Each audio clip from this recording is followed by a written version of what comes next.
hello to the Circle of Hands players. Thank you very, very much. This little bit is a reflection on Ivan's reflection. You have hit upon an incredibly important feature. We could take it from the theoretical, or we could take it from the specific experiential regarding this one game. I'll do the latter first. You talked about how engaged you were in the travails and situations of the other Circle Knight, the one you weren't playing, and that as far as you were concerned, I'm paraphrasing here, that you were playing even if your character wasn't present, in the sense of being involved at the table. I don't know if that included statements on your part, although such things I think are wonderful. But I've observed this before, and I've observed it in other games and made it a piece of this game in terms of design intent. So I really appreciate that. Before I get to the theoretical part, I will mention briefly that you're absolutely right to note that if you have fewer characters, then it's very likely that they will be scattered around the situation. But you are also right to point out that this is more about social rank than it is about number of characters. They're tentatively related because there aren't that many social ranks. So if you have lots of characters, then even if they're diverse in social ranks, then they will be overlapping in certain ways. And of course, if you only had two Circle Knights the way you did, and they happen to be of the same social rank, then that particular issue, you can see why it's a tentative association. Well, you're absolutely right that social rank is the lens through which characters perceive their world. And therefore, if you have two characters of the same social rank interacting, they will have two different perspectives, perhaps, but they will have the same variables coming in on them, and they'll know what they're looking at in the same ways. It's quite interesting to get sort of an upstairs-downstairs approach toward a community, to some extent the way you guys did, but even more so in a complex community with lots of player characters going on. And that's part of the design. It also, in many ways, engages that attention that you were talking about, because you know that looking at this other character, even if your character is not in the situation, it's fun to see what it's like through their eyes as the other person is playing them, knowing that they're not just another player with another player character, and you could easily just be switched out and slotted out and the game would be the same. As you rightly point out, no, it wouldn't be the same. Okay, what does all that have to do with any kind of theoretical hoo-ha?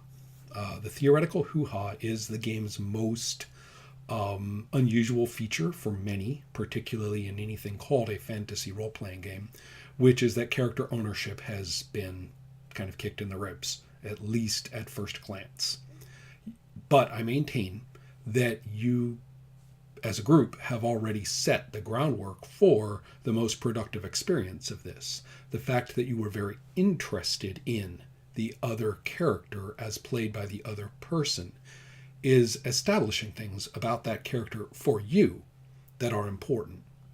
And should the day come when you play that character, and I submit that doing so without much prepared decision making, trust yourself that you have had strong impressions of this character and that you will play them not only in precise accord with what that other person did with them, but in terms of your own aesthetic or even ethical notions of what they would be like or what they would do now, having done the things that you've seen them do. So you see, you're taking over ownership of the character in many, many more ways than just saying, well, I have this weapon set and this skill set now. You're taking over the character in terms of sequential events and potential character development and a look at the same guy from a different perspective, however slight or profound. And I think that's actually a really big deal in this game. And the appreciation of what the other player did, and then in turn, the appreciation of what this new player is doing, is very strong and very deliberate on the part of the design. It's something I've seen in play in other games opportunistically and said, okay, well, I'm going to make that a feature of this one. To go even more theoretical in that regard, the word I want to use is that I word, immersion. It showed up in more than one of the reflection videos. Let's start with the idea that and acknowledge that the term is used for many, many, many different things. And no, they do not have a common ground. But let's take it from exactly as you and Eloy described it. So I'm not going to quibble about definitions. It's pretty clear, I think, what you meant from the way you were talking, and I'm going to stick with that and respect it. We'll call that immersion for our purposes right now. Now here's my point. It's one of my most valued elements of role-playing experientially, personally, as well as in design. My approach toward it from a design perspective is that I don't trust when people talk about it. I don't trust them, and I often don't believe them, because here's what I see a lot of the time from people who purport to value immersion, and particularly those who want to identify it with role-playing, or those who claim that you must begin with immersion, that this is the way you do it, you get immersed. And I defy that in with great fervor. And I say defy intellectually. I'm not talking about preferences of play. I'm talking about what we mean. Specifically, that if one, for example, is used to playing one's Scottish pirate and can improvise funny dialogue and is sort of has your Scottish pirate in your hip pocket, so that when you sit down for con play, within a few minutes, your character has taken on all the attributes of the Scottish pirate, and you are delighting and, hilariating everyone else at the table because they're so funny and you're so good at it. This in no way, shape, or form has anything to do with what you and Eloy were talking about. This is thespianism, and it is done irrespective of whatever game is being played, whatever else is going on fictionally, or whatever it may say on your character sheet. It is simply you pulling something out of your back pocket that you're good at and people think is hilarious, and you do it. Sort of cutting a jig. Whatever else we're going to do today, well, never mind that, because I've got my jig. I can cut it, and that's what we do. So that's one thing that I am suggesting is not what you're talking about. Another is the idea that, and it's similar, that you do it first. That even if you're saying, I'm going to get into this character right here on this sheet, and I'm going to get into it, I'm not going to say he, I'm not going to say they, I'm not going to say the character's name. It's all I, and I'm going to get in the voice, and I'm going to do it. Here I go. And you go full bore with it right away. And that's your priority, is to just keep fitting on this skin, speaking in the voice, trying to, who knows, maybe you ran off and wrote a 5-page, Freudian therapy paper on the character's motivations. Maybe you didn't. But the point is that you're trying to get all the way with it first. This approach is, I think, somewhat more admirable than the, character in the back pocket ego display thing I was talking about. It's certainly sincere, and it certainly is related to an ideal of play that we experience the kind of what feels both spontaneous and inevitable regarding what the character thinks, feels, and does.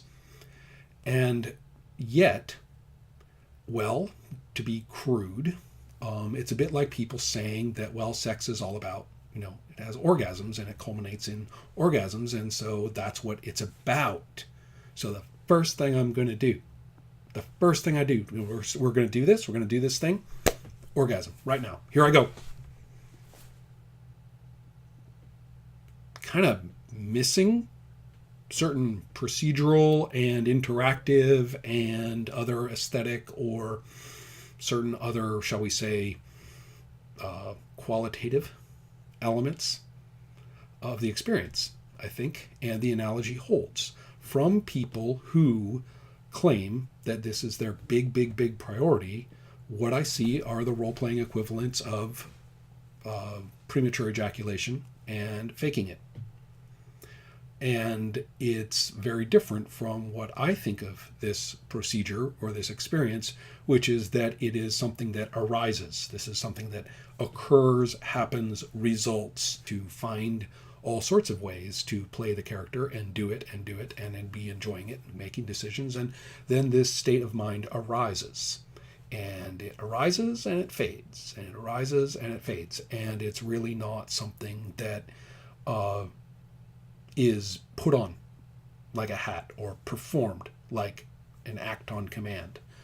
And so that's what I want to clarify to you regarding immersion, what I think it is, and of the kind you're talking about, and how it relates here.